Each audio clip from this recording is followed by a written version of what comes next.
Good evening. My name is Alan Charnay. I am co-facilitator of Southern Oregon Climate Action Now. Sitting with me right here is the other co-facilitator, Kathy Conway, and we would very much like to welcome you to the program on climate change communication, challenges and opportunities, which we'll get to in just a moment. But before we get there, a couple of tips. Please mute yourself now and stay muted throughout the program. We will be recording it. For questions, please open the chat, which is at the bottom of your screen. Type your questions into the chat box, press return, and that will submit them. And then when we get to the question and answer periods, Laurie Kaplan will pick the questions from the chat and ask them to our speaker. There are options on how you can set up the screen. You can try, if you go to the top right-hand side, you'll see view. You can select either side-by-side speaker or side-by-side gallery and see which of those formats you prefer. It makes no difference to anybody else. All it thinks is what you see. Could I remind everybody, please, to mute themselves? The format for the meeting, we are having a longer meeting than we often do. This one will last an hour and a half. We'll have a presentation from Dr. Jennifer Marlon, as you saw. Then we'll have responses to questions that have been submitted in the chat. And we'll have two sessions where we do that, once in the middle and once at the end of the presentation. And we'll spend the last 10 minutes with Kathy giving you an update on all of the exciting SOCAN projects that we have been engaged in since last we met. Links will be available at the end of tonight's program presentation. Actually, they're already there.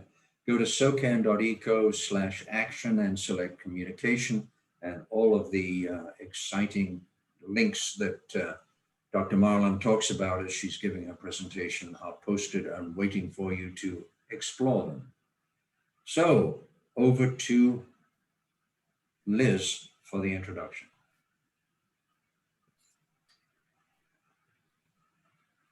Liz, you're muted. We should be muted, shouldn't we? Okay. I'm very happy to introduce Dr. Jennifer Marlon, who is a research scientist in the Yale School of Forestry and Environmental Studies. And she produces the Yale Climate Opinion Maps for the Yale Program on Climate Change Communication, which is the preeminent organization in the US exploring US citizens' attitudes about climate and ways of communicating about the science. Her research focuses on the social and physical dimensions of climate change, particularly extreme weather events and past climate changes. On the social or human dimension side, she uses surveys, experiments, and modeling to understand how people perceive and respond to hurricanes, heat waves, and other climate-related changes. On the physical side, she uses sediment records to reconstruct and understand past environments, including changes in wildfires, vegetation, and climate. Dr. Marlon holds a PhD and a Master's of Science in Geography from the University of Oregon and a Bachelor of Science from the University at Albany State University of New York. Dr. Marlon, before I hand it over to you, I'd like to tell a brief story to give you a picture of our Southern Oregon community. A couple years ago, there was a legislative committee that was going around the state to gather input and commentary from citizens about a climate change bill that was about to have a vote. I remember the day that we had our gathering at Medford High School. The place was packed. There were people wearing orange t-shirts and red t-shirts and from other climate change groups that we have in the area. But half the place was packed with people wearing yellow utility safety vests. They were modeling themselves after the movement that was going on at the time in France, where people were wearing the yellow vests, primarily blue collar workers who were objecting to the increasing taxes on gasoline. And so these people wearing in our community, the yellow vests would go up, many of them spoke, and a lot of them were from the trucking industry, expressing their fear about the rising, what they expected to be rising gasoline taxes and prices. There were people who had different views of what climate science was, and they told their alternative view. And I remember one guy who said, I know it's coming, but can you please just help us move through it slowly? So it was such a visual clarion call that of the divide in our community. And that as climate change activists, how important it was to learn how to bridge that divide and how to have those conversations so that we can understand their fears and their needs and hopefully work together to find the climate solutions. So that's a little picture of our community, and I turn the evening over to you now. Thank you so much for being here with us. Thank you so much, Liz. Thank you, Alan and Kathy, for inviting me to speak to you tonight. And thank you all for tuning in and joining us. On most days, I actually wish I was out there in Oregon with you, but it's a little cooler on the East Coast today. Although I was just saying earlier, it's also 90 plus here, and it really is unseasonably hot for this early in the summer. You heard a little bit about my background. I am a research scientist at the Yale Program on Climate Change Communication, and so my research does cross both the physical science of climate change and the social science of climate change. And what I want to do tonight is share some of our research with you in the hope that it can support you in having those conversations. I know those are really difficult conversations, and particularly so in communities like yours. And I really appreciate you joining us tonight to try to gain some more insight and for just showing up and doing what you can do. I know it's not easy work. So we're going to talk about climate change communication challenges and opportunities, and they really are many of both of those. And this work that I'm going to share is a reflection of many different individuals and groups. We work closely, for example, with partners at George Mason University. So it goes well beyond Yale and the School of the Environment. I want to start with a challenge that all of us who work on climate change communication face every day, and all of us who just are concerned citizens who want to engage this issue. We all face this every day, and that question is, where do you start? This issue is so complicated. The causes are complicated. The impacts are complicated because they cross scales from local to global.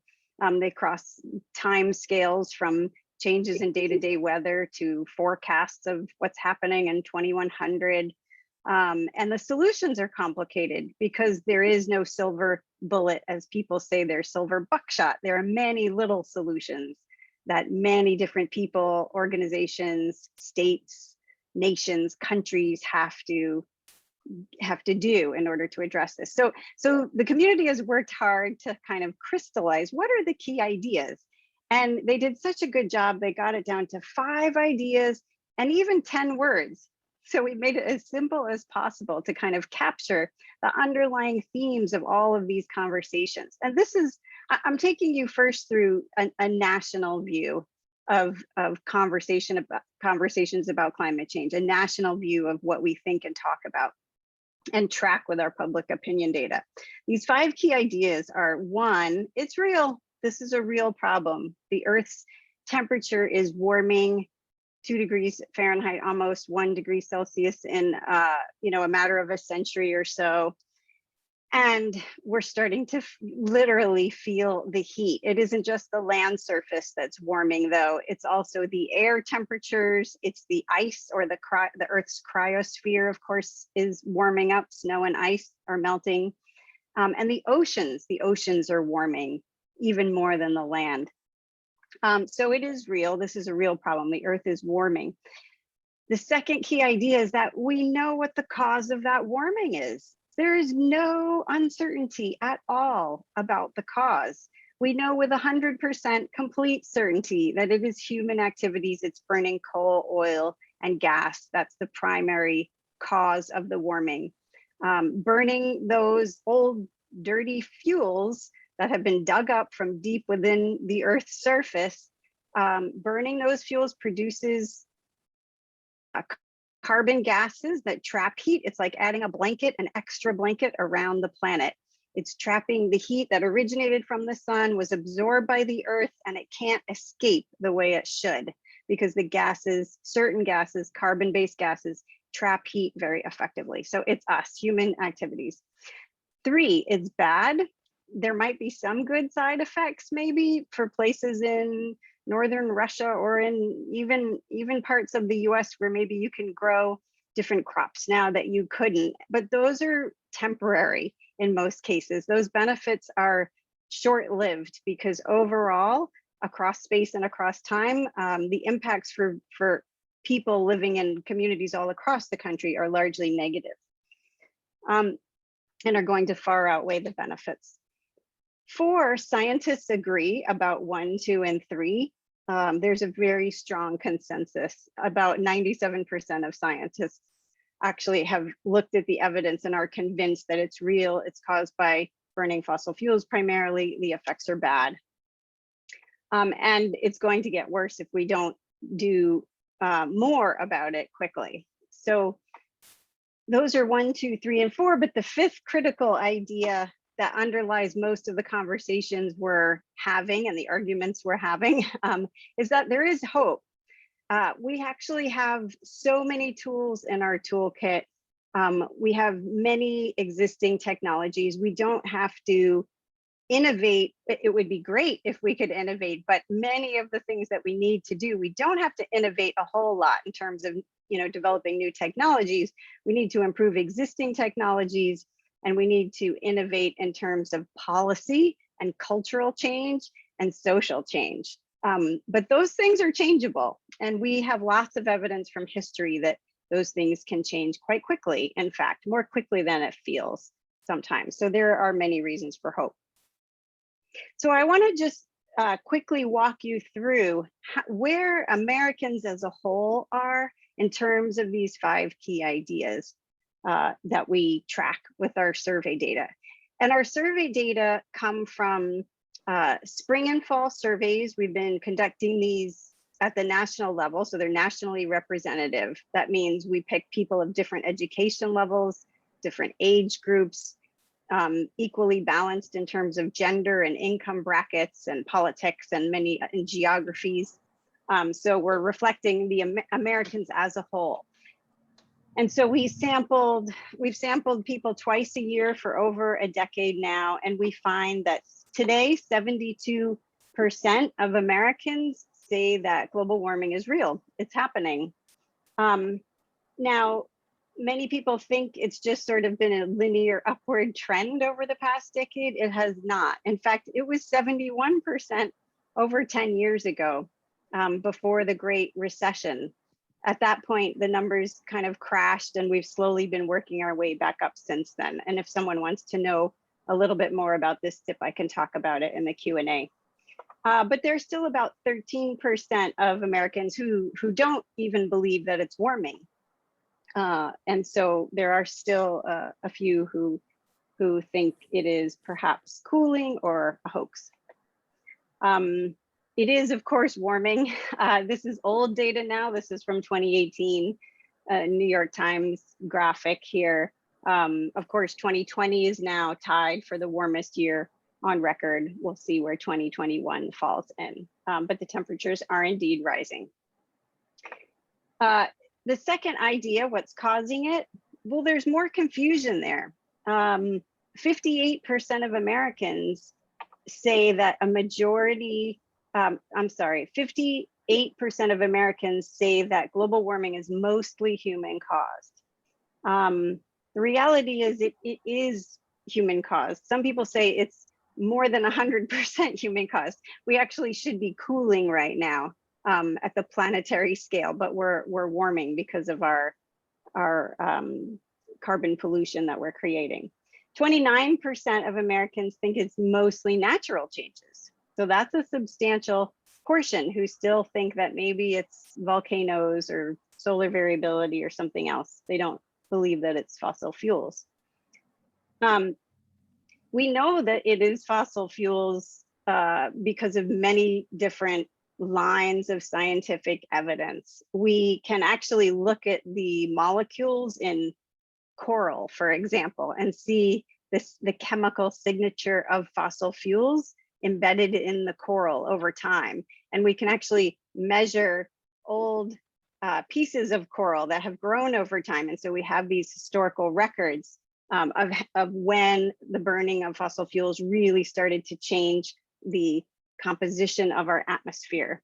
There are many other kind of signatures that help scientists understand that it must be coming from activities at the surface of the Earth, because it's the surface of the Earth that's warming faster than higher up in the atmosphere. So we know the heat is actually being trapped in the lower atmosphere.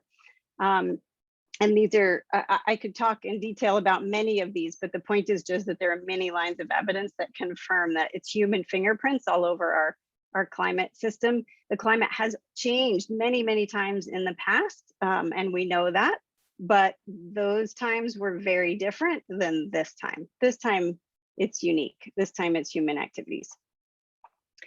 The third key idea is that it's bad. The effects of that are bad for us, for human beings. The Earth is not going to die and end, and many species will survive, but for humans, we evolved and adapted to climate within a very specific range. And pushing temperatures higher is really stressful for us, especially because so many of us live in the tropics. And yet only about 27% of Americans say they are very worried about warming temperatures. 66% say they're somewhat or very worried. So there is a majority who are worried about this issue, but it's just about a quarter who say they're very worried.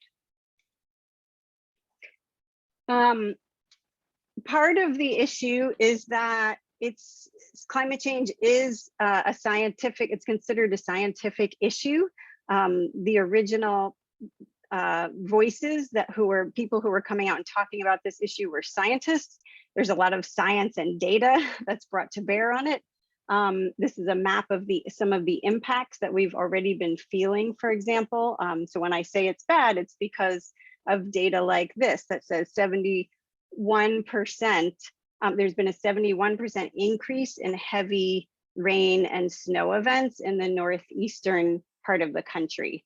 That's the impact on rainfall. Of course, you are feeling the impact on heat, and California and Colorado and other states are feeling the impact of drought. And I think, unfortunately, we're about to see the impacts on wildfires. So this is another reason, though, that climate change can seem far away in space and time and very inconsistent and variable, because depending on where you live, the impacts look and feel very different, and yet they're all connected to the burning of fossil fuels at their root. This is a fuzzy graph. I apologize a bit for the fuzziness here, but it's just to show that the impacts are not just bad for land, they're bad for the ocean, which is bad for fish and coral reefs, and many communities and people, of course, depend on the oceans for food. So this is showing you that the land and ice and atmosphere, the heat content that has already occurred is in pink here. So this is what we're feeling on land, but in fact, the oceans have absorbed much, much more of the heat. They have increased their temperatures at a much greater rate than the land. And we're not even seeing those changes. There are now marine heat waves, for example, that are similar to land heat waves, but they happen in the ocean. And this is all bad because in the past, we could kind of just pick up and move if we really needed to. If the climate was changing, we could migrate south. Or if the waters were rising, we could migrate inland. We can't really do that anymore. Our infrastructure is very rigid, especially in urban areas, but we also have a lot of important infrastructure in rural areas. We have roads, we have bridges, we have culverts, we have buildings, we have water pipes and irrigation systems, and all of those things are incredibly expensive to change and move. And all of those things were built based on building codes that were designed for a climate that existed 50 years ago and doesn't exist that way anymore. So it is imperative that we start taking more care and paying more attention, because we are vulnerable. We're vulnerable, not just in urban areas, but in all areas. The fourth idea is that scientists agree. And yet this is an area where there is even more confusion, because if you ask people in our surveys, what percentage of scientists do you think believe that our climate is changing and that it's human caused? Only 1 out of 5 will give you a number somewhere above 90%. And this is the correct answer. It's like 97%. And that's been validated by over half a dozen different surveys by different authors. And yet Americans think there is a lot of uncertainty and debate still among scientists. That number has actually improved, though, I'll say. Over the last 10 years, that number above all the other numbers has gotten much better. So people have a stronger understanding, but there's still many people who perceive a lot of debate among scientists when there really is no debate anymore.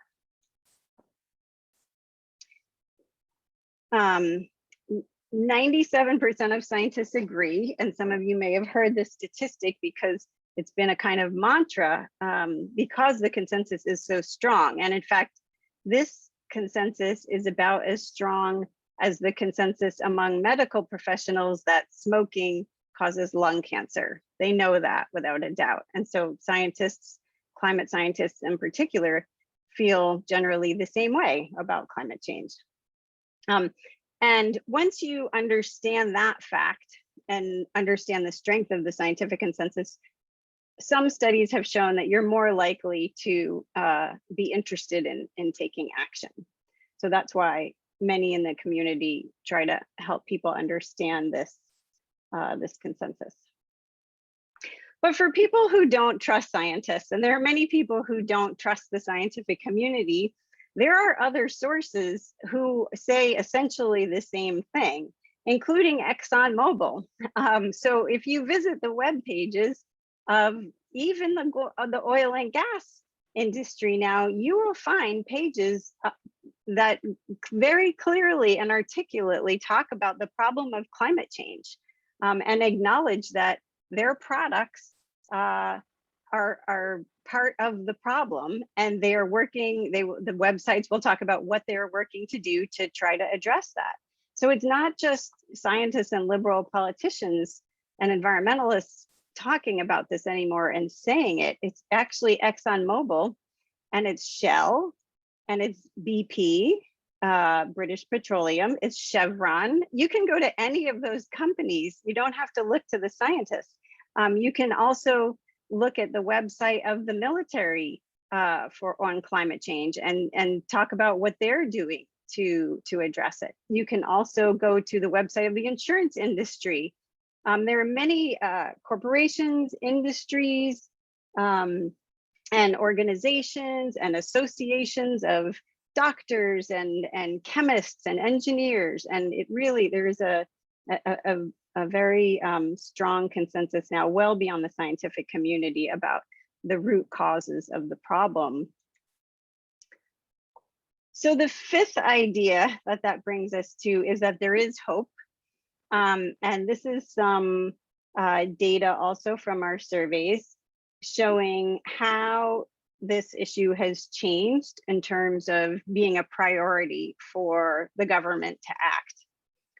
And so we asked people a range of different priorities, and we find that at least among Democrats, the issue of climate change has soared in priority over the past 5 or 6 years. And so this is why if you listen to any of the candidates on the Democratic side for running for president, they all mentioned climate change. They all had platforms that talked about climate change. It's why Biden is proposing infrastructure policies now to address climate change. It's why he is able to make such bold proposals and plans because the American people, his base in particular, is demanding it.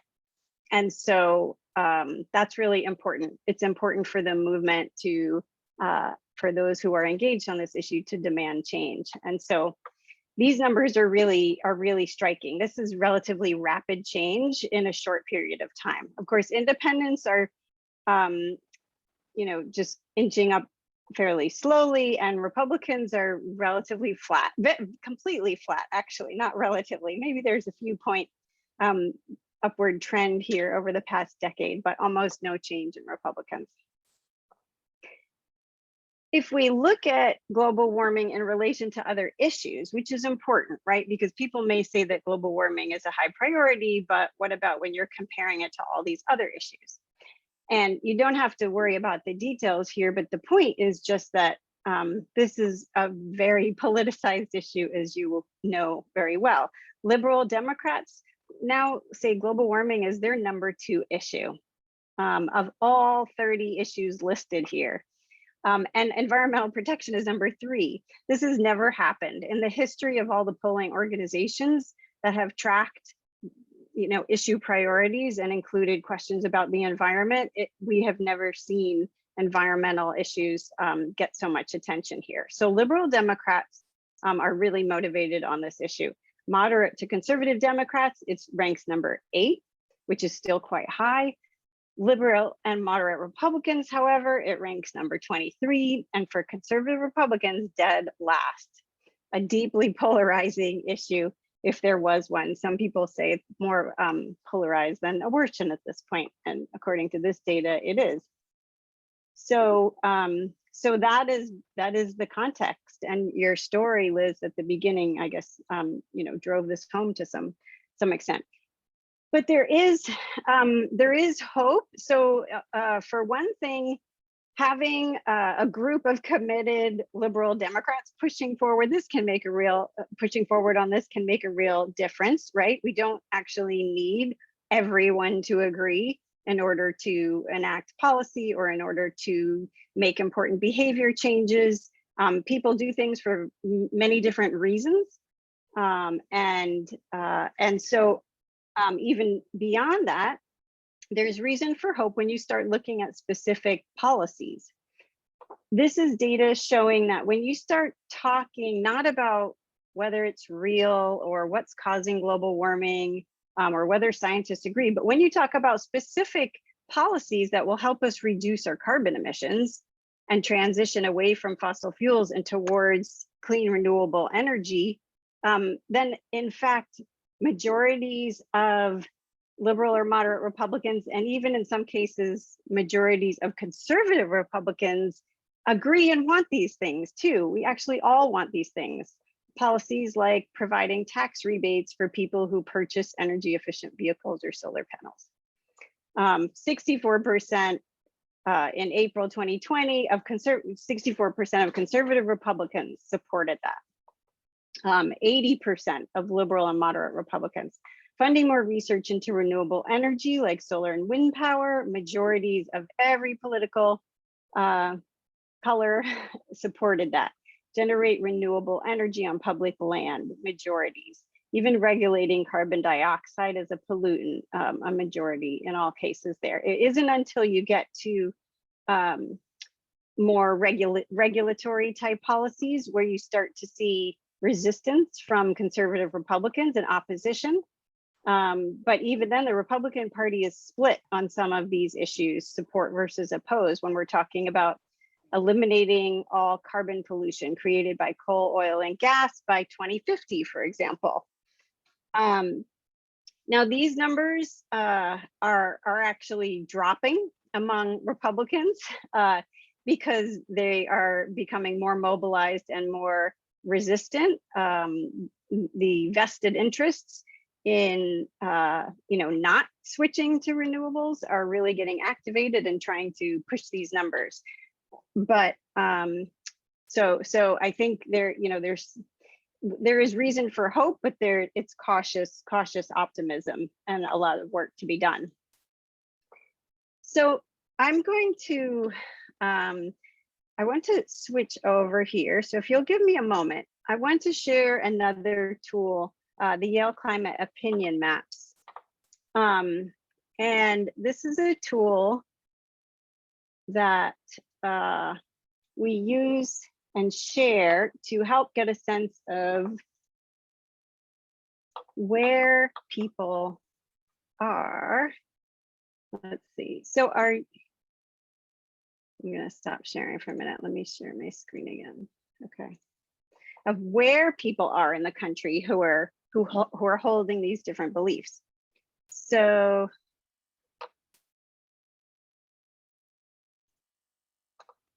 can you see a map on your screen?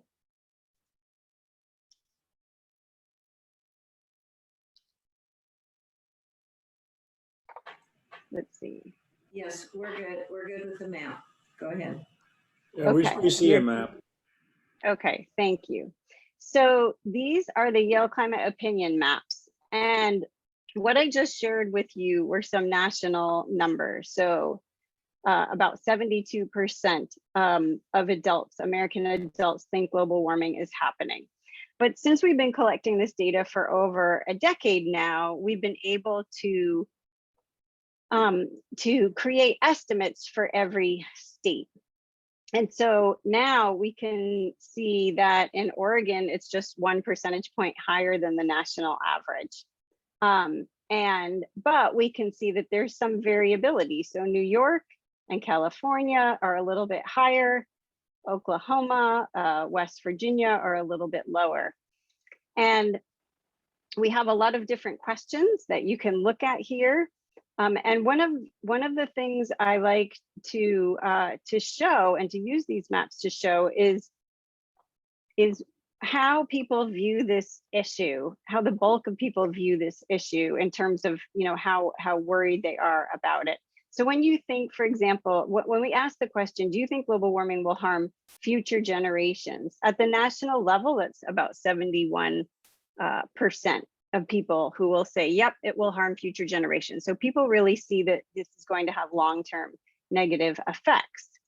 But if you say, is it going to harm people in the United States? The map becomes a little bit more pale yellow, which means it's moving down this scale, and it's more in like the 55 to 60 or 60 to 65% bracket. And in fact, if you see a blue state, it means that there's less than 50% of people in that state who believe this. So people in North Dakota and Wyoming, less than half think that global warming will harm people in the United States. And then if you say, will global warming harm me personally? If you ask them that, the map turns blue, except in California and DC. So only 43% of Americans think that they are going to be personally harmed by global warming. Now, unfortunately, this is just a very strong misperception because the measurable risks to everyone are happening in every state. We are all going to be harmed by global warming, and in many ways already are, because extra CO2 in the atmosphere is making our allergies worse. For example, it even makes things like poison ivy more toxic. It causes plants to produce more pollen. It creates more smog in our urban areas. It creates heat waves, which affect all of us. So many of us are being harmed already by global warming, but we don't we don't think of it that way. We tend to still think of it as affecting the polar bears. But the problem is the polar bears are being affected, but we're next if we haven't already been affected.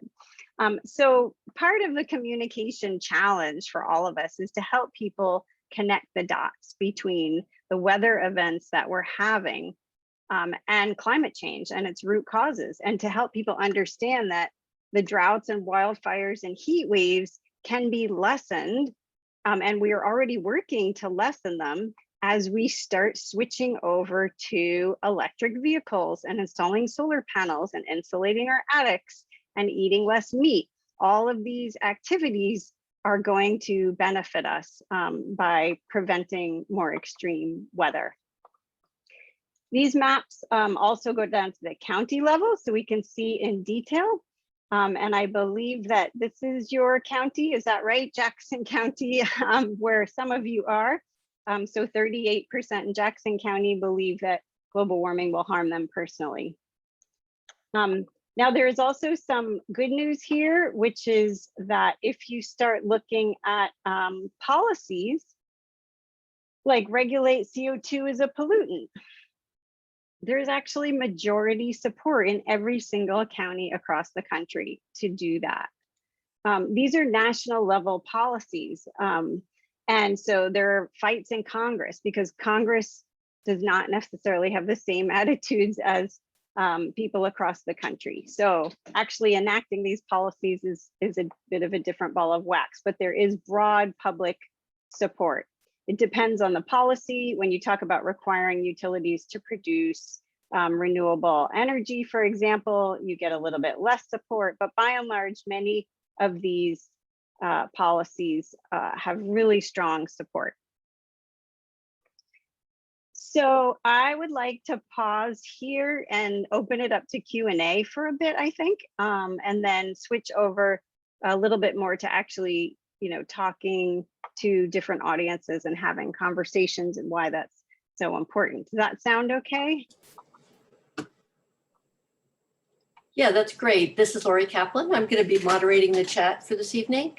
Thank you. And Jennifer, I love your analytics here. It's just like so powerful what you've put together. I can't imagine how many people are working on this in shifts. A small but mighty team.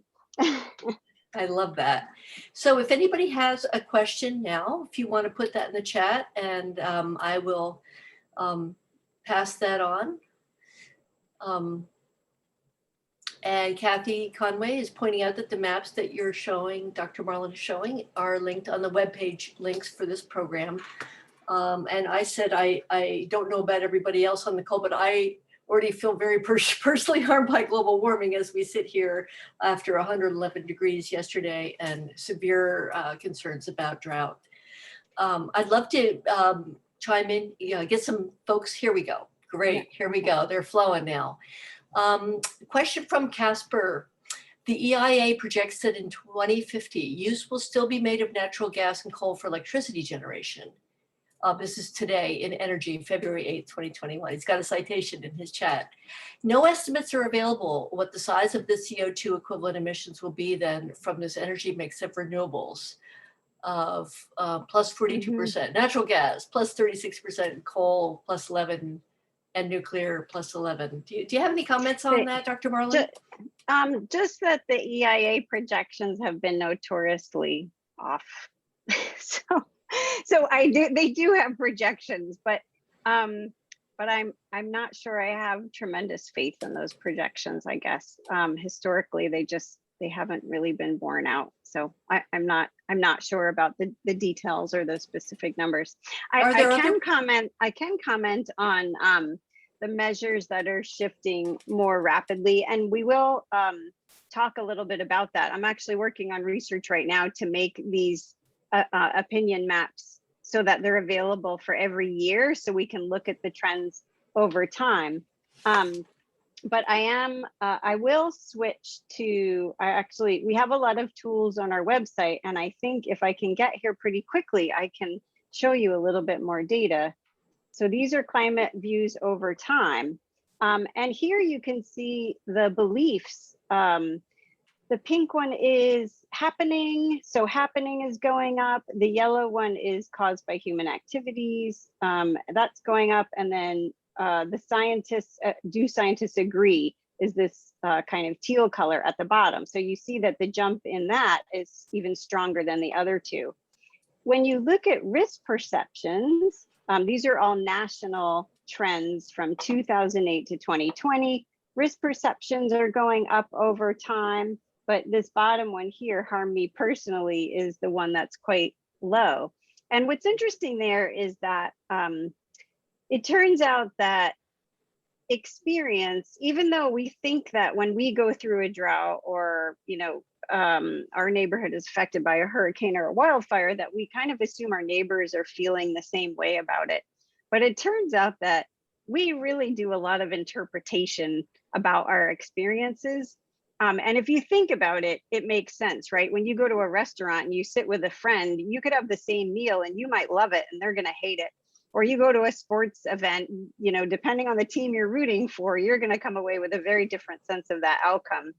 And the same is true for weather. In fact, what we find is that Democrats think that if a wildfire happens or droughts happen, of course, this is evidence of climate change. But if you're a Republican, that's not evidence of climate change. We've always had heat waves and droughts. And so it's about your interpretation of that event. So it is not obvious it's not as obvious as it might seem. It really depends on what's in our head as well as what's happening outside around us. Yeah, I'd like to ask a kind of a follow-up segue question from that, based on this comment by Kate Jackson in our chat, is that when we experience these events directly, is there an attempt by your program to try to drill down on that and look at the correlation of experiencing these events and how that affects attitudes? And that's pretty complicated, but. Yeah, well, we are very interested because it is one of the facts of our world that is changing rapidly. And so I think in many ways, many of us are hoping, is it the case that experience is the best teacher? And as we feel the impacts more quickly, we will just, we'll start to get it and start to make changes. And I think that is true. It's true if you're already a believer, if you already understand these links, then it's true. It's going to motivate you more. It's going to make you more concerned, and it's going to make you more likely to take adaptation seriously and mitigation as well. So it's going to hopefully make you think more about having an emergency kit and a go kit, and doing things to protect your home and your communities, and getting more connected with your neighbors, and also thinking about ways to ultimately reduce the root cause and lower our carbon emissions, and be more supportive of policies and programs that can help us do that. So yeah, okay. Yeah, there is a lot of work. Yeah, thank you. So a couple other questions. Ted Clay asks, is there a Texas effect in the map on approval of tax credits for energy efficiency and solar? Let me go back to this. Let's see. So I think it is hard to see effects from local places in these maps.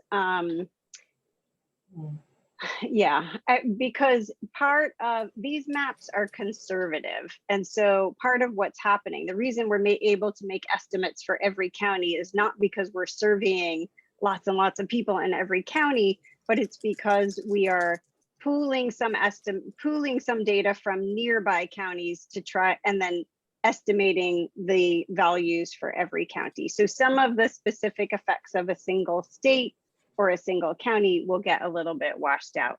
It's a good question. Okay, Karen Cunningham asks, which measures are shifting more rapidly? So that kind of overall perspective that you have about all the things that you're watching. Yeah, we do find that we call them risk perceptions, but basically what people are worried about. And so we have a bunch of questions. We asked just how worried are you about it? Those are changing more than policy support, which is what is frustrating for many of us who want more action. So when you look at the policy support trend lines, they went down in where is my, oh, there's my axis. They went down in 2013, 2014, 2012. There were a lot of political debates at this time, and then they've been going back up since then. But compared to levels of worry and concern, they're quite a bit flatter.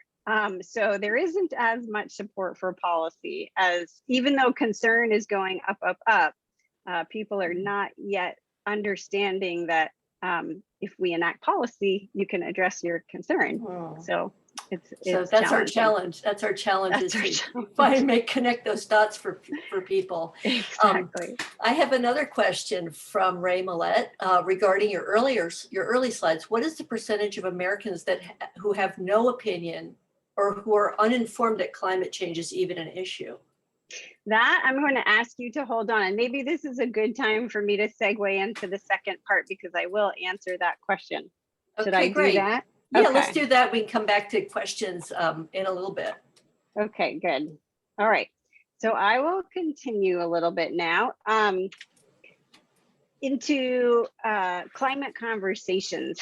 And one of our most useful tools for talking with people in different communities across the political divide. Oops, this was not, oh yeah, sorry.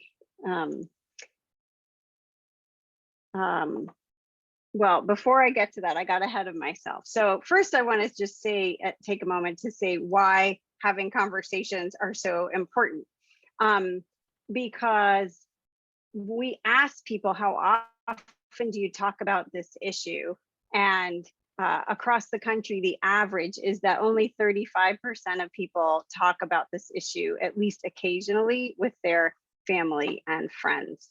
And the divisive political nature is a lot of the reason for that. And yet, in fact, I thought, let me just see, did I have okay, yeah, no, I have a slide in here a little bit later, but I'm gonna leave it. This is probably one of the simplest and most effective things you can do, and it's because of this low number here. One of the simplest and most effective things you can do is just to have a conversation, because people are not talking about it. And once you leave school, in fact, many kids aren't even taught about climate change in school. But even for those who are, once you get out of high school, if you go on to college, maybe you get a course in it, or maybe you hear about it in a couple of courses briefly. But most people aren't hearing about, they don't know scientists, they're not talking to scientists. If they hear about this issue and talk about this issue, it's largely coming from family and friends. So if family and friends aren't talking about it, how are people supposed to know what to do? Well, maybe they hear about it in the media, but many people are not hearing about it in the media. Only 25% say they hear about global warming in the media at least once a week. And the media is trying to cover this issue more. They are doing their best, but unless you tune in specifically to environmental news, you're often just you're not going to get it among the flood of other news about the stock market and politics and celebrities and sports. And yet people say that they are interested in news stories. They want to hear about the impacts of global warming on their local community. They want to hear about what the government is doing. We've asked a lot of questions similar to this, and it's always above 70%. So people are interested, but we're not talking about it, and we're not hearing about it in the news. So making more of an effort to talk about it is critical. For people who do hear about it in the news, if you're a Republican, you're probably hearing about it from Fox News. And we know that a lot of the commentators and information coming out of Fox News is, not supportive of doing anything about climate change and even accepting its impacts as serious.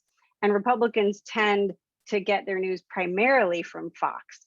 So that's a real limiting effect right here, whereas Democrats tend to get their news from a variety of different sources.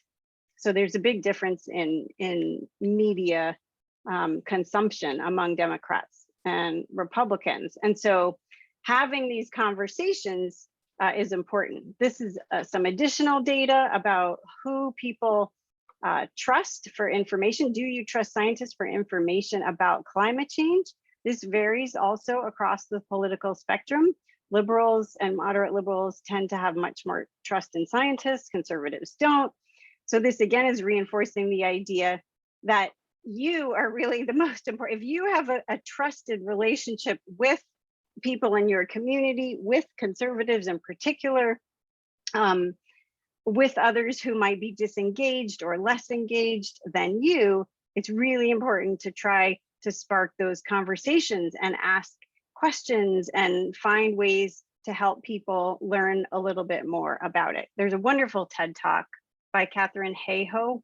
You may have heard her name. She's an amazing speaker. She's a climate scientist. She's also happens to be evangelical. She's been on the cover of Time and received lots of awards. I encourage you to go hear her TED Talk about the most important thing you can do to fight climate change. Talk about it. So one of the tools that we have developed to help people talk about it is based on this first tenet of effective communication, which is to know your audience. And so one of the questions that came in on the chat was, what percentage of Americans are disengaged? I want you to think for a moment and guess which, if these segments are ordered from the most alarmed about climate change to the most dismissive about climate change over here. And if you had to guess what proportion of the public falls into these 6 different categories, the alarmed, very concerned, willing to take action. The concerned group would be people who are worried, but they don't see it as urgent. The cautious group would be people who are not sure it's happening or not sure if it's, due to volcanoes or humans. The disengaged group would be people who are just checked out or they just don't know much about it at all. The doubtful is a group who thinks it probably is not even warming. And if it is warming, it must be due to the sun or volcanoes or something else. And then the dismissive group are people who think this is really a hoax. This is not really happening. So if you had to guess, which do you think is the largest group among the American public? And I'm going to encourage people to put your guesses, be brave and put your guess in the chat like I did. If anyone has a thought, I'd love to see your guess in the chat. Well, be brave, we can't. And if you, and then concerned, cautious, alarmed, so you're thinking that the largest groups are over here or in the middle. And then which do you think is the smallest group? If you had to guess which is the tiniest group or had the least dismissive. Okay, so you all have seen this graph before. Now, alarmed. Okay, not all of you have. So I won't keep you guessing anymore. So these are the national numbers. I like the distribution. So these are the national numbers from December 2020. So our most recent numbers, the alarmed are 26%, the concerned are 29%. So concerned, if you guessed it, is the largest group. So these are folks who think, yes, it's happening.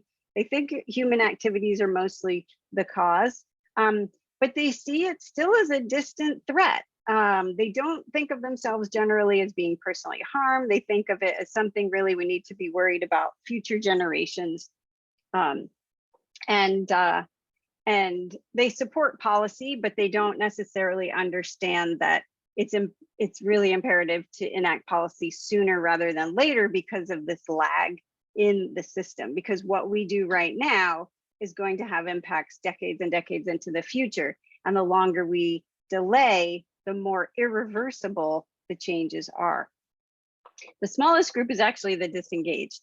The way we measure it in the survey, the disengaged generally say, I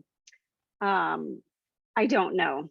They answer, I don't know to the questions, and they say they need more information. They can't really make an assessment. So the dismissive, however, only 8%. And this is a group that people really tend to overestimate. So because they show up at these meetings that you're talking about with the yellow vest, they're very vocal. They speak out, especially online. If you look in the comment section of any page that talks about climate change, you'll also often see lots of comments. So that, if you've never seen these bubble charts, that leaves you often with an impression that half of America thinks this is a non-issue or is not worthy of attention. And so we work really hard to correct that misperception. And understanding not just the sizes of these groups, that most people are actually, over 50% are either alarmed or concerned. That's really important to understand, but it's also important to understand that there are different conversations going on depending on which group you're in. So the alarmed and the concerned in particular really want to know, what can we do to solve this problem? How can we get people more quickly on board? What can I and everyone else do? The middle groups really don't understand why this should be a priority in the first place. So they want to know, what harm will this cause and why should I care? And then the doubtful and dismissive groups, they do tend to be male, they do tend to be older.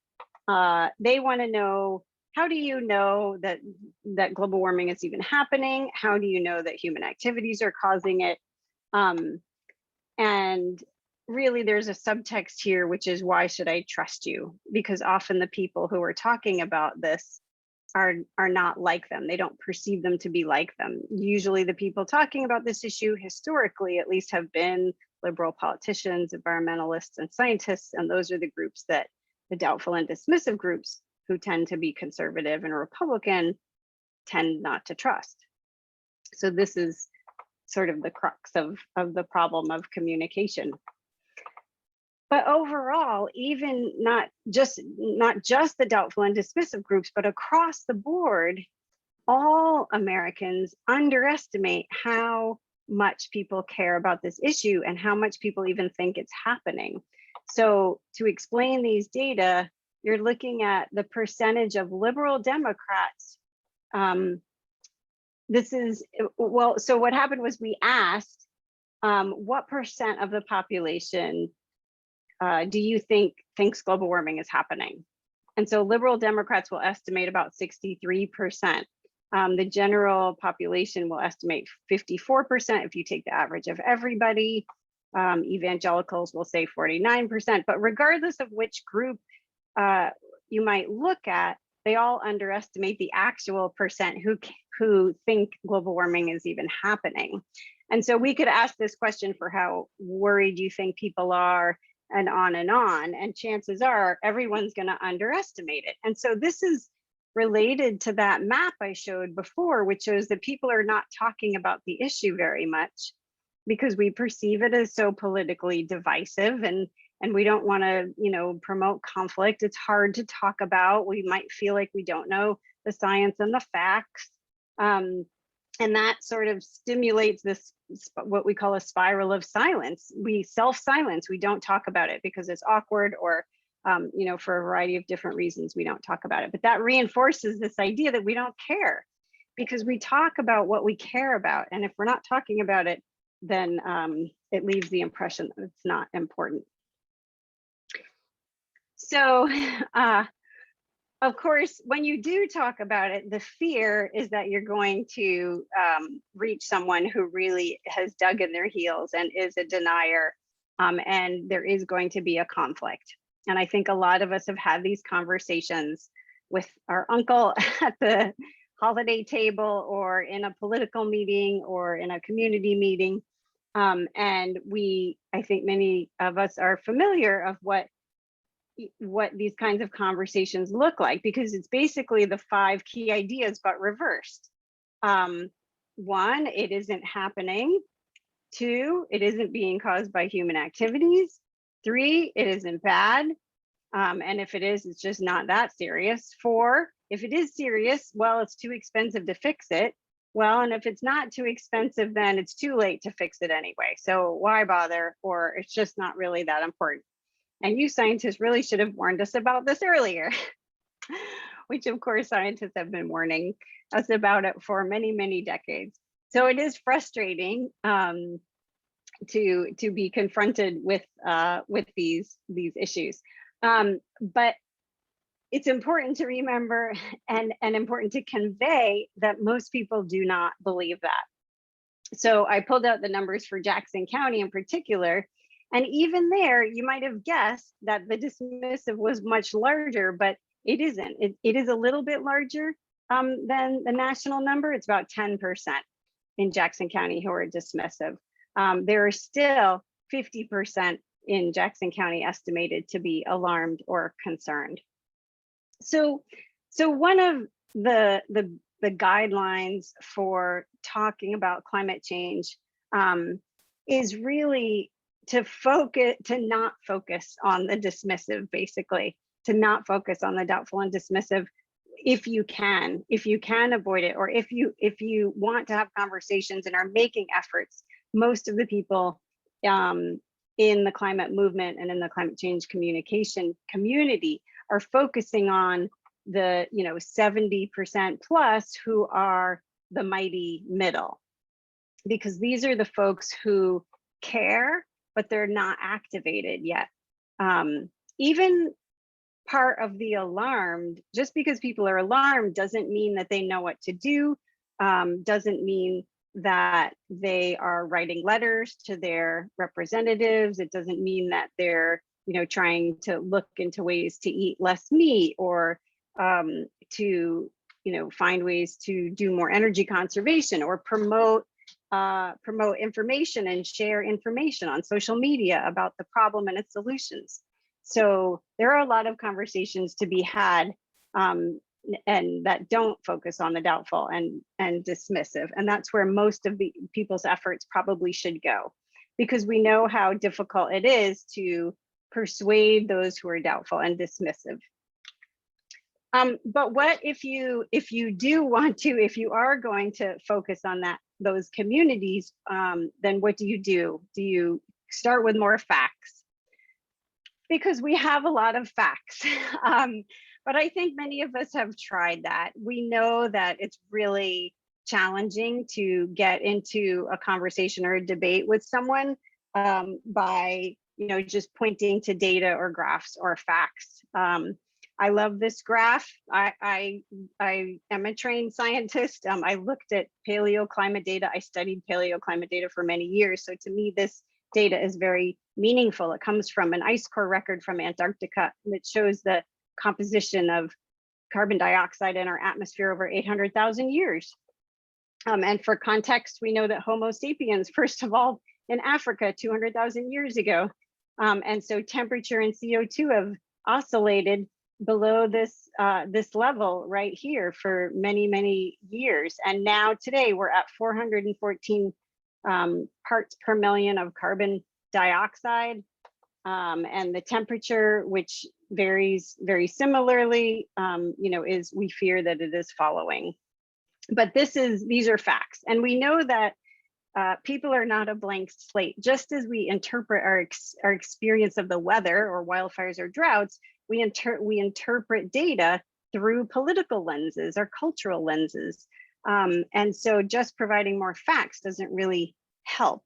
There's a scientific model that talks about this, and we know that it's insufficient for persuading people to change their mind. The public is willing and able to process information if it's available. Therefore, a lack of public support is caused by a lack of information available to the public. This is the hypothesis. It's not correct. We know that facts alone don't change people's minds. This is some data just reinforcing that point. It's showing that if you measure people's ordinary science intelligence, you give them some questions, scientific questions, the probability that they'll agree that global warming is due mostly to human activities like burning fossil fuels, the probability that you'll agree is much higher if you're a liberal Democrat than if you're a conservative Republican. And the difference here gets even greater, even if you have more scientific knowledge. So providing facts alone is not going to persuade conservative Republicans. And so part of this is just the way our culture has changed. We're much more exposed to social media, and we get our information from different places, including our friends on Facebook, and everyone is an expert now. We all have our own opinions. But part of it is not just sort of how culture has changed. Part of it is a very directed and well-funded campaign to sow doubt and confusion and resistance among the public.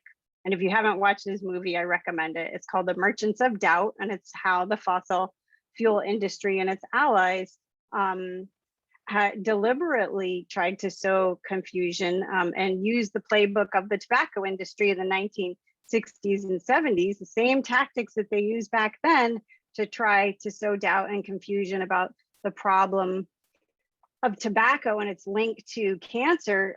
Same tactics have been used to sow doubt and confusion about climate change and its causes, because it threatens billions of dollars of these companies. But they're changing their tune now, but there are still many problems, and they are still sowing doubt in many cases. Doubt is our product. In fact, it's very clear, and that movie captures the history very well. So when you're talking to people in these groups, one of the tools I can offer is coming from a person named John Cook, who has put together a whole website called Skeptical Science, and it's in the links in the back. And the idea is to try to identify some of the techniques that people use, so you can at least be aware of the kinds of arguments that are used. This isn't going to persuade anyone of anything, but you often don't want to go into a conversation with someone who is really a climate denier with the idea that you're going to persuade them. Really what you want to do is try to help those people who are listening understand that the arguments are not made in good faith.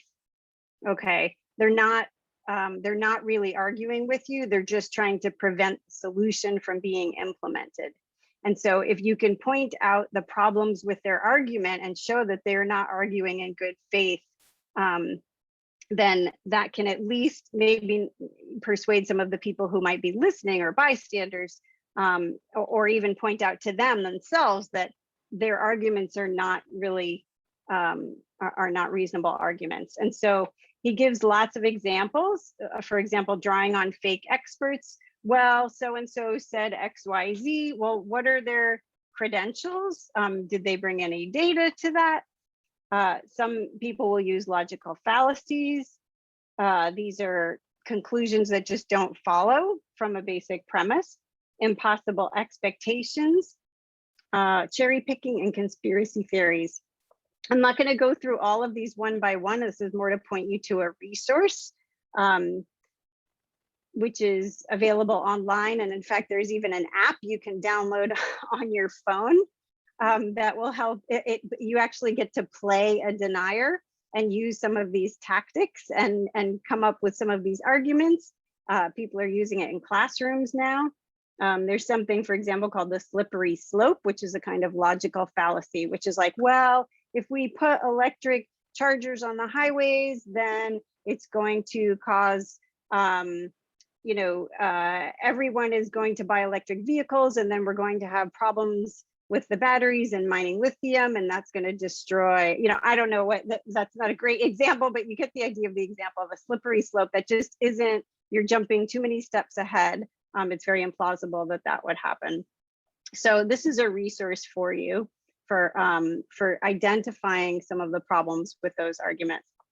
A couple of quick cartoon examples here. One of the reasons why the climate is changing is the climate has always been changing. It's just a non sequitur. It's like saying this person died of natural causes because people have always died of natural causes. Well, yes, that is one reason that people die, but it doesn't mean that it explains this event. So this is a flawed argument. Another example of a flawed argument is like saying, well, it's cold outside I'm holding a snowball, therefore global warming doesn't exist. That's when you have a particular case and you're wildly overgeneralizing from it, or you're having an impossible expectation that it will never be cold again, therefore we can't have global warming. That's just an impossible expectation. We are still going to have seasons. That's not what global warming is about. We'll always have seasons. They're just going to all be warmer than they would have in the past. So it's called crankyuncle.com. And the idea here is that the purpose of denial isn't to question the science. The purpose is to stop any solutions from being implemented. And this is really kind of at the heart of a lot of denial and denialist arguments. So that said, where do you go? How do you get over that barrier then? And the key is to try to find solutions and positive change that, and you can actually skip over some of the beliefs and the positions that people are holding, and instead focus on their interests and their values. And the best way that you can start these conversations is by being yourself, talking about your own experience, sharing your own experience, and building trust with these people. This is not something you can do at a community meeting very easily, right? This is the kind of thing that you start with your friends and family, and you practice these conversations, and you practice listening, you practice having a really open mind, you practice looking for areas of agreement and looking for examples and opportunities for positive behavior change that align with people's values. There's a woman, this is another resource and another TED Talk for you that I can just touch on very briefly. Her name is Winifred Lewis. She's a social psychologist from Queensland, Australia, and she talks about the importance of what she calls grip, getting a grip. And so she recommends, instead of talking about individuals, focusing on groups of people. So instead of trying to say, you should do this, you should be ranching differently, or you should be taking, driving an electric vehicle, or buying more energy efficient appliances or something. Talk about groups of people like you and what groups of people like you are already doing. And you're looking for examples of positive behavioral change. Talking about groups, in other words, for me, it could be science moms or urban scientists. That's a group that I identify with. For people in your community, it might be, ranchers or farmers or fishermen, or people in rural areas, older people in rural areas, or moms with young children. You want to find examples of what people in those groups are doing that is already good. And you want to highlight those, emphasize those, and start explaining those norms. They're called norms. It's basically the cultural attitudes that are already working in the direction you want to move. It's also really important to be inclusive. So we often sort of point out bad behavior. We want to actually bring people in and make them feel included. And then she also emphasizes the importance of positive behavior change, because when you point out a bad behavior, you're actually making it more salient, and people will often engage in a bad behavior when even if you're talking about changing the bad behavior, you don't want to identify the bad behavior and emphasize it, because that's what will stick in people's minds. One example of this, I'm going to skip to that, of an example of a positive behavioral change comes from a psychological experiment where people wanted to encourage hotel guests to reuse their towels, for example. And they put in 260 different rooms in the hotel, they put different cards with different messages. One of the cards said, help the hotel save energy, reuse your towel, and don't throw it on the floor because then we have to wash it. Another message said, help save the environment, reuse your wet towels and help save the environment. And then they listed all these. The one that had the greatest effect is the one at the bottom. Join your fellow citizens in helping to save the environment. 41% recycled their towels. In this case, it was much lower for the other messages. The key here is that it said, join your fellow citizens. It's an inclusive message about a group like you, fellow citizens, and it's emphasizing a positive norm, saving the environment. Those are the kinds of messages that can be more effective.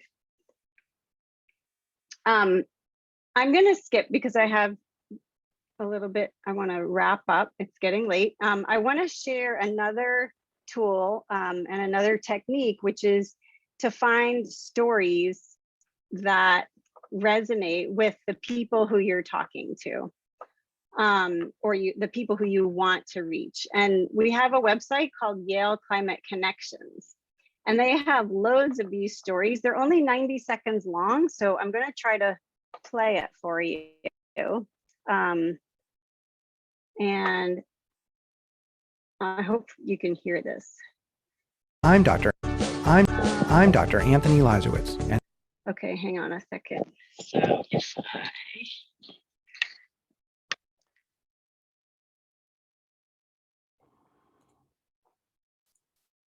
this is Climate Can you Connections. hear that if I play it? I'm 66 years old and I don't ever remember not hunting and fishing. That's Richard Mode, an avid duck hunter and trout fisherman in North Carolina. He's seen the impacts of the changing climate firsthand. He says ducks are migrating later and later, often not even showing up until after the hunting season ends.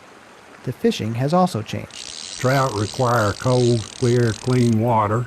Places that I've trout fished in the past that used to hold lots of fish are warming, and the fish just aren't there like they used to be.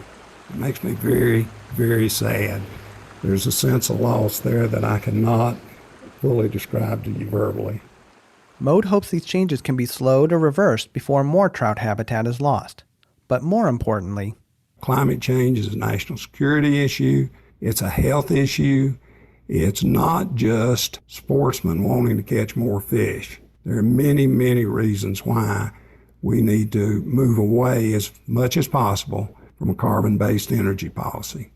otherwise, Mode fears that the hunting and fishing he grew up with and loves will disappear. Climate.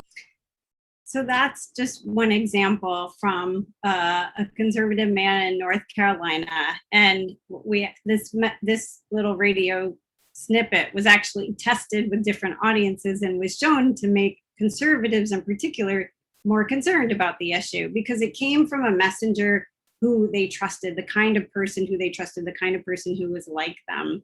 And so in many cases, we want to have conversations with people who may be more skeptical, part of our family or our friends, but we are not the right messenger, right? Or we have to find the areas where we really can connect, where they are going to trust us, because these kinds of conversations are only going to happen in a relationship that's based on trust.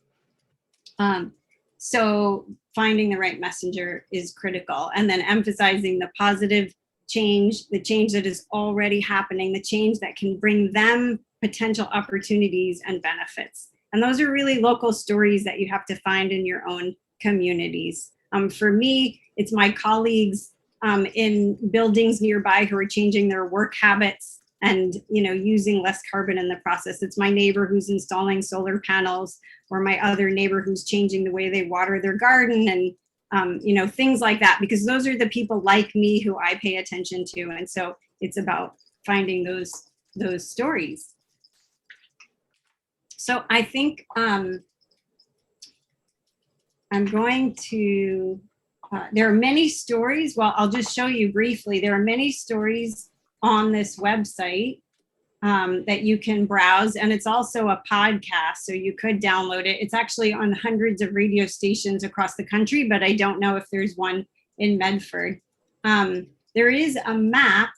If you go to radio program at story locations stations map, there's actually a map here. This is quite small. But there are a couple of stories in the Medford area that you could explore here. There's one about salmon and some work coming out of Oregon State University. So there are some stories in your local area, and they're producing new ones all the time. So that's another potential resource.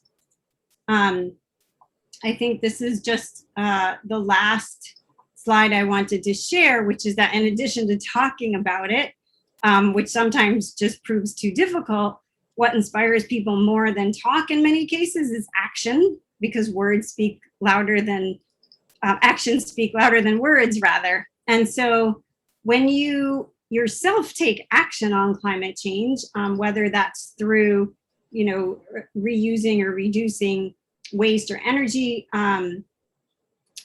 or boycotting or boycotting companies that are, have sustainable behavior, or writing an op-ed, or writing to your local newspaper, people see that, especially when it's a visible behavior. People see those behaviors and those become normalized. And then those can promote a lot of change in your local communities. So it's about talk, but it's also about action and being a role model for others to see what is the right action. What does the right action look like? And demonstrating that. So thank you so much for your attention. That was a lot of information, and I would be happy to answer more questions if I can. Yeah, Liz? Oh, she just raised her hand. Yeah, we just have a couple minutes Sorry, before. I'm clapping. Oh, you're clapping. Okay, Thank you. yes, this was brilliant. Yeah, just a couple quick questions before we wrap up and we learn about all of our other opportunities for the rest of this month. If anybody's been storing up a question, I think this has been really inspiring. I really appreciate all the market research that's been done here to really understand who our different audiences are and how to reach them. I guess for me, I was wondering if there's any communities that you've spotlighted that have done a really good job, towns or cities that are really doing a great job with climate change communications to pull over that middle segment. There are hundreds of examples. That's great news. Yeah, there really are. There are some communities, including communities, I think it's Greensboro, Oklahoma, that have gone 100% renewable, for example. Even Las Vegas has converted all of its vehicles and buildings to renewable energy. They have made it a priority, and their electricity costs and energy costs are now at 1990 levels, I think. They saved many millions of dollars. So the leading counties and cities and towns aren't just in, the San Francisco Bay Area or in New York. They're also in more conservative places. There's a wonderful story of Debbie Dooley, actually, in Georgia and Atlanta. She was the head of the Tea Party there back in 2016, very conservative. And she was actually very interested in getting people the ability to install solar panels on her roofs, because she thought they should have energy independence. And she ended up partnering with several libertarian organizations and the Sierra Club to fight against the utility in Atlanta, which had a monopoly and wasn't allowing people to install solar. And they got a policy passed to fight that utility company and break up the monopoly and allow people to install solar. And it was a really interesting case of strange bedfellows, right? Because they had very different values and priorities, but they came to the reason with different angles, but the ultimate thing that they wanted to do helped them meet their own goals. And so they shared a common interest, and they won. And then they went on. They went on to Florida, I think, and similar similar debates and conflict has happened in other states. But now we also have massive market forces that are changing and pushing the shift towards renewable energy, right? Because solar is so cheap and wind is so cheap compared to coal and oil and even gas now. So the economics are working with us as well. They are. I'm going to turn it over. Thank you, Jennifer, Dr. Marlon. Thank you. This has been really fabulous. I'm going to turn it over to Kathy to kind of talk about what other things we can tune into over the next few weeks to sharpen our skills further. All right, thank you very much. And I want to remind you that if you go to socan.eco/action and select communication, that you'll get the links that Dr. Marlon talked about. There are a couple things that aren't there that we'll add. So if you have some of those that you want to know more about, those are available to you. My charge is to go through things that are coming up for SOCAN and other groups, just so you know what kind of options are available. Everything I talk about is on the SOCAN calendar, so that's socan.eco/events if you want details. What we've done is we've formed 5 different programs, and then we have projects within those programs. So our program areas are community engagement, education, government, natural resources, and transportation. And so under community engagement, one of the projects is SOCAN at Mountain Meadows, and that group has not met during COVID, but we are going to meet on July 6th at 2 o'clock at Mountain Meadows in the Jefferson Room. And this is a group that has people from Mountain Meadows, but also other people. So you don't have to be a member or a resident of that area. You're invited to join. We ask if you've not been vaccinated, you make sure you wear a mask. And the number we can have is limited. And so far we still have room. But if you want to join us, just send me an email so I know how many we have. Coastal SOCAN meets monthly. And their next meeting is on locally to fight greenhouse gas pollution. Speaker is Kathleen Dixon, and that is on Wednesday, January 21st. I'm sorry, July 21st. They are going to be in person at the Community College Curry campus, but also giving people a Zoom option to join. That information is on the SOCAN calendar for getting the connection. The SOCAN monthly meeting, we meet every month, last Tuesday of the month. Next month is going to be preparing for wildfire. And Joseph Vale and Alexei Lavecchio, are going to join us from KS Wild and share things. So that'll be Tuesday, the 27th from 6 to 7. And registration is required on that one so that you get the link when you register. I want to call to your attention our community businesses taking action project. These are the businesses that have so far shared the kinds of things they're doing. We want to encourage these businesses to do even more if possible, and other businesses to join them so that our communities can be more responsible. The Master Climate Protector program, and many of you here this evening are graduates of that program. The next course will be in February of 2022. It looks like we'll be able to be face-to-face, but we don't have final details yet. And appreciate any support you can give of our sponsors. Within the government program, there's a federal and state project. Their next meeting is Monday, July 12th, and that will be a Zoom meeting. Alan's going to quickly share some positive news with us. As most of the folks know, we've been trying to get meaningful legislative action for several years. We have a little success this year. House Bill 2021, which is promoted by Pam Marsh and Khan Pham from Portland area, requires 100% clean energy sold in Oregon by 2040. That passed both the House and the Senate That's going to be signed by the governor. Senate Bill 762, it was promoted by Senator Jeff Golden. That involved promoting activities that resulted from the governor's 2019 Wildfire Council report. That passed, and that's going to go to the governor's desk. Okay. A couple of other bills, 2842 House Bill, Healthy Homes Bill. This establishes a Healthy Homes program within the Oregon Health Authority to provide grants to entities that will provide financial assistance to low-income households and landlords. The Energy Affordability Act authorizes the Public Utility Commission to consider differential energy burdens of different communities of Oregonians so that they can charge, so that the utilities can charge different rates to people on different levels of income.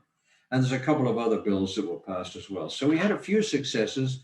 If you go to the SOCAN 2021 legislative page, you can get more information.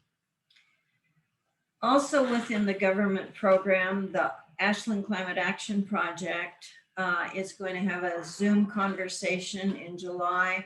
The topic is going to be electric landscaping equipment, and you're invited to join that. The Zoom link will be on the SOCAN calendar. The County and City Project meets next on July 21st. That's a Zoom meeting, and also go to the calendar for details on that. Within the Natural Resources Program, the Forest and Fire Project will meet Wednesday, July 21st on Zoom. So the calendar has your information there. And under other activities for SOCAN, the Leadership Circle meets Wednesday, July 14th. That's where the leaders of each of these projects come together and see how we can support each other. But others who are interested in knowing what SOCAN does are invited to join us. Other projects that don't have current meetings are within education, natural resources, transportation, and community engagement. And on the website, you'll find links to the contact people for any of those. Looking at other groups, there's a group that's working on the plastic-free eco challenge. These eco challenges happen on a fairly regular basis. This one will be the month of July, and this is organized by one of our MCP graduates, 2020 graduate, and a friend of hers. And what you do is you learn different ways of reducing your plastic use.